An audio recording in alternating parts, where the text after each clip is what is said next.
আসসালামু আলাইকুম। আপনারা কেমন আছেন সবাই? আজকে চলে আসলাম আপনাদের মাঝে কিছু কথা বলতে, আর একটা নতুন ব্লগে আপনাদের সাথে কথা বলবো।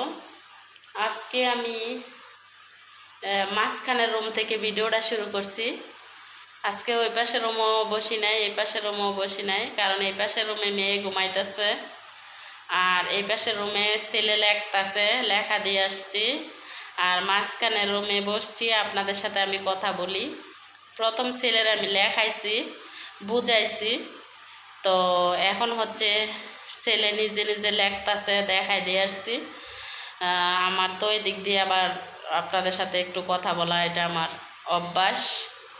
অবশ্যই প্রতিদিন আপনাদের সাথে আমার মানে কথা বলা অভ্যাস হয়ে গেছে। যদি আমি একদিন আপনাদের সাথে কথা না বলি তখন আমার কাছে ভালো লাগে না।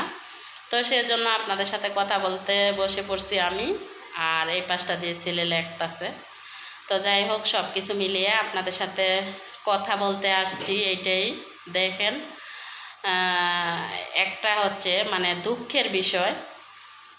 কেমন দুঃখের বিষয় আপনাদের সাথে একটু শেয়ার করি। সত্যি কথা বলতে আমি যে কোনো মানে অসুস্থকর দুঃখজনক কোনো ঘটনা মানে আমি মোবাইলে ধরে তুলতে পারি না। কেমন জানেন, আজকে আমার ছেলে কী করছে, সকালবেলা মাদ্রাসা নিয়ে দিয়ে আসছি। তো সকালবেলা মাদ্রাসা দিয়ে আসছি, আমি তো 11টায় যাই আবার টিফিন খাওয়াইতে।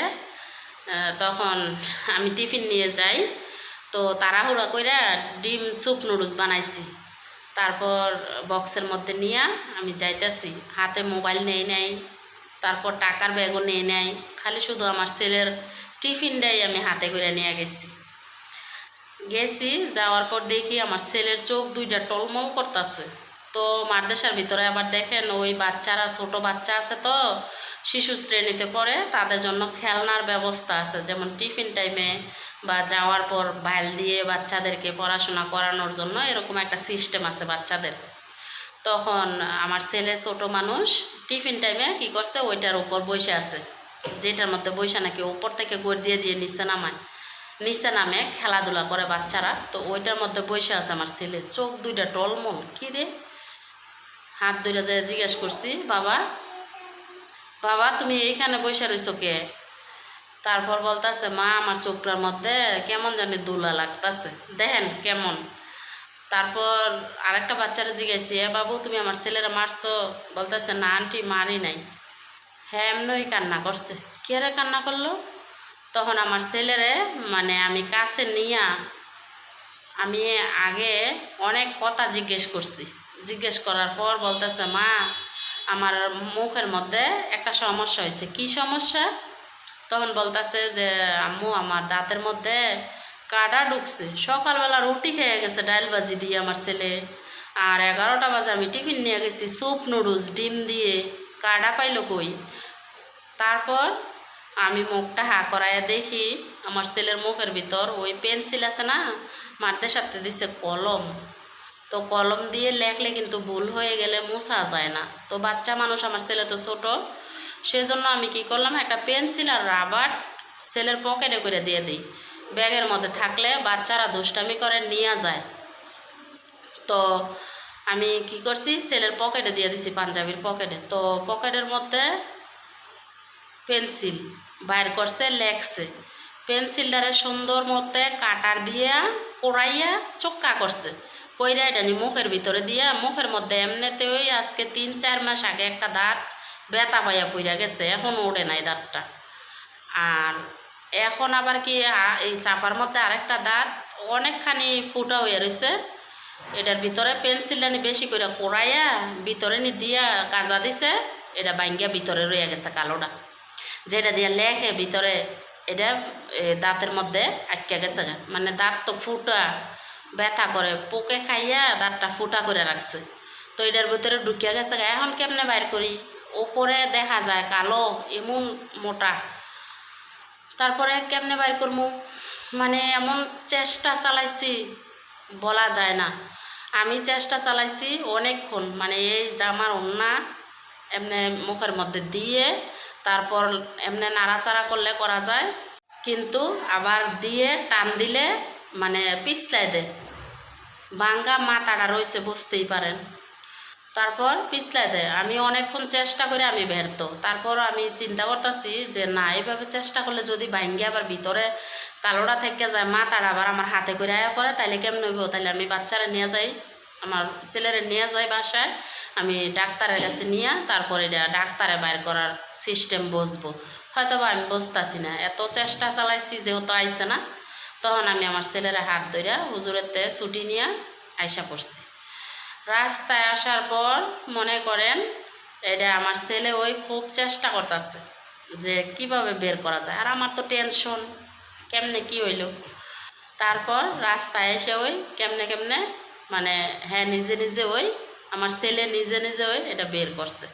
তাহলে দেখেন কত বড় একটা বিপদ গেছে, মানে এমন বিপদ, আমার ছেলে তো এমন কান্না করতেছে যে আর বাইর করা না যায় মুখের ভিতর থেকে এটা। আর আমিও টেনশন করতেছি যে সামনের একটা দাঁত এমনি ফালাই দেওয়া লাগছে ব্যথা পাইয়া, আবার এখন এটা হচ্ছে চাপার দাঁত পোকে খাইয়া ফুটা করে রাখছে, এখন আবার যদি এইটাও ফালাই দেওয়া লাগে এই ভুলের কারণে, তাইলে কি হইব? ছোট মানুষ। টেনশন করতে করতে বাসায় আসছি। বাসায় আসার আগে ওই রাস্তার মধ্যে আমার ছেলে নিজে নিজে রাস্তা দিয়ে হাঁটে আর কামড়ায়, মানে চেষ্টা চালাইছে। তারপর আল্লাহর রহমতে ডাক্তারের কাছে যাওয়া লাগে নাই, আমার ছেলে নিজে নিজে মুখ থেকে দাঁতের ভিতরেতে এই জিনিসটা বের করছে। তবে জিনিসটা কি, চলেন আপনাদেরকে একটু দেখাই, যদি আমি না দেখাই আপনারা বুঝতে পারবেন না। আর সত্যি কথা বলতে যে কথাটা বলছি, যে কোনো বিপদে আপদে কোনো সমস্যায় রিয়েলি আপনাদেরকে যে ক্যামেরাটা অন করে আমি দেখাবো ওই শক্তিটুকু আমার হয় না, কারণ আমি টেনশনে ভেঙে পড়ি, আপনাদের সাথে শেয়ার করতে পারি না। আর না হয় কিন্তু আসলে আমি শুরুতে ওই কিন্তু আপনাদেরকে একটু দেখাইতে পারতাম যে মুখের মধ্যে এটা কী পরিস্থিতিতে আছে, বা আমি কত চেষ্টা চালাইছি এটা উঠানোর জন্য, উঠাইতে পারছি না। আমার ছেলে আল্লাহর রহমতে উপরের দাঁত দিয়ে নিচের দাঁতের মধ্যে চাবাইয়া চাবাইয়া যেমনে যেমনে হোক এটা আলাইছে, তারপর বের করছে। আর প্রথম আমি তো নিয়ে মানে টিফিন নিয়ে খাওয়াই নাই, নিয়ে আসছি বাসায় এনে, তারপর আমার ছেলে আসার সময় বের করে লাইছে, ডাক্তার কাছে যাওয়া লাগে নাই, বাসায় আইসে তারপর টিফিন খাইছে। তো আজকে আসলে 11টা বাজে যে যাই আনছি, এর রাতে আমি আর দেই নাই, মানে আমার ভিতরে টেনশন ঢুকে গেছে। তো আসলে ছোট মানুষরা বাচ্চারা যে মানুষ একবারে মারদেশার মধ্যে দেয় থাইক্কা পড়াশোনা করে, আমি মনে করি যে তার চেয়ে বাবা মা সাথে নিয়ে যায় 10 বার প্রতিদিন, আমার 10 বার আসা যাওয়া হয়, যাওয়া 5 বার আসা 5 বার, 10 বার হয়। তার ভিতরেও দেখেন আমার ছেলে কেমন ঘটনা ঘটাইলেছে। আর আমি টেনশনে থাকি, যেটুকু সময় মারদেশায় থাকে এইটুকু সময় আমি টেনশন করি, না জানি কোনো বাচ্চায় নি মারে, না জানি কোনো সমস্যা হয়। যতই হুজুররা দেখুক তারপরেও গার্ডিয়ানের একটা এরকম টেনশন থাকে মাথার মধ্যে। আমার সেম টেনশন মাথায় থাকছে, কিন্তু আজকে যাইয়া ওই আবারও টেনশনের কাজই হয়ে গেল। তো আজকে ছেলেরা অনেক বুঝাইছি, তারপর হচ্ছে 11টা বাজে আনছি, আর নিয়ে যাই নাই 11টা বাজে, কিন্তু আনার পর আনি না 11টা বাজে কোনো দিন, 11টায় টিফিন খাওয়াই 1টা বাজে আনি, আবার আসর নামাজের পরে নিয়ে যাই। তো আজকে 11টায় আনছি, আর আজকে নিয়ে যাওয়া হয় নাই। তো বাসায় লেখাইছি, আর মুখের ভিতর থেকে কি বের করছি এটা দেখেন, আপনাদেরকে একটু দেখাই, শেয়ার করি আপনাদের সাথে, কারণ আপনারা আমার ভালোবাসার মানুষ, অবশ্যই আপনাদের সাথে আমার শেয়ার করতে হয়। আমি খুব টেনশন করছি, তবে আসলে ছোট মানুষ, সবাই দোয়া করবেন আমার ছেলের জন্য। আমি তো চেষ্টা চালাইছি, তো সব মায়েরাই চায় তাদের ছেলে মেয়ে যাতে ভালো একটা প্রতিষ্ঠানে লেখাপড়া করে বা ভালো কিছু শিখে, এটা সব বাবা মায় চায়। তো আমিও সেম। আসলে সত্যি কথা বলতে আজকে যে কাজটা করছে আমার ছেলে, আমি খুব টেনশন করছি, আর মনটা খারাপ হয়ে গেছে। তো দেখেন ছেলের মুখ থেকে কি বের করলাম, এই যে দেন না কে লেগা এত বড় একটা পেন্সিলের যদি দাঁতের চিপার মধ্যে ঢুকে তাইলে সোজা খাড়াই রয়েছে, আর দাঁতের ভিতরে এমন একটা ফোঁটা, সেটাও আপনাদের সাথে শেয়ার করব। পোকে খাইছে আর কি। তো এটার মধ্যে কিন্তু যখন ঢুকছে মানে দাঁত দিয়ে এই সাইড ওই সাইড লাড়াচাড়া করা যায়, মানে দাঁতের ফোঁটাটাও অনেক বড়। দেখেন আপনাদের সাথে শেয়ার করি। বুড়া দাদি মায়ে পড়াই দিলাম, মায়ে দি পড়াই দিলাম, এখন দি মায়ে পড়াই দিলাম।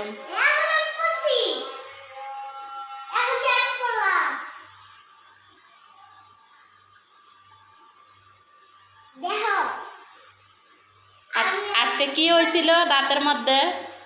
আচ্ছা আপনাদেরকে একটা জিনিস দেখায়, তখন মনে হয়েছে হা করো। এই যে দেখেন আমার ছেলের মুখের ভিতরে হা করে থাও, হা করো। এই যে মুখের ভিতরে দেখেন কত বড় একটা ফুড়া, এই যে দেখেন, হা করো হা করো। এই যে দেখছেন কত বড় একটা ফুড়া। এইটার ভিতরে পেন্সিল আছে না, এখন ওগো অনেক কিছু ঢুকে আছে। আমার পোলা মনে অনেক কষ্ট পায়। তো এই আব্বুর লাইরো না, লাললে মোবাইলও কেমন জানি ওঠে। তো এই যে যে যে এই ফুডার ভিতরে পেন্সিল আছে না, পেন্সিলের মাথা দিয়ে দিছে। তারপর এটারে বাইর করতে পেন্সিল দিয়ে মনে এমনি গুতাইছো না, দিতে দিতে বাইঙ্গা ভিতরে রাখিয়া দিছে। বাইর করা যে কি পরিমাণে কষ্ট হয়েছে।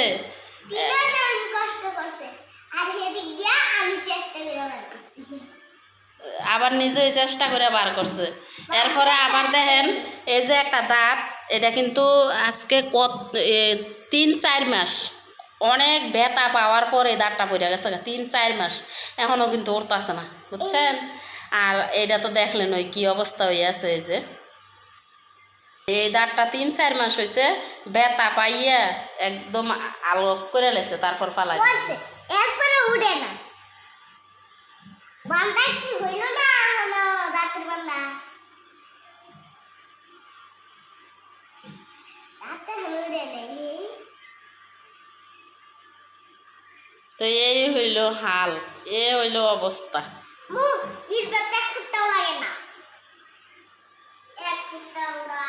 আর কত বড়টা দিছে।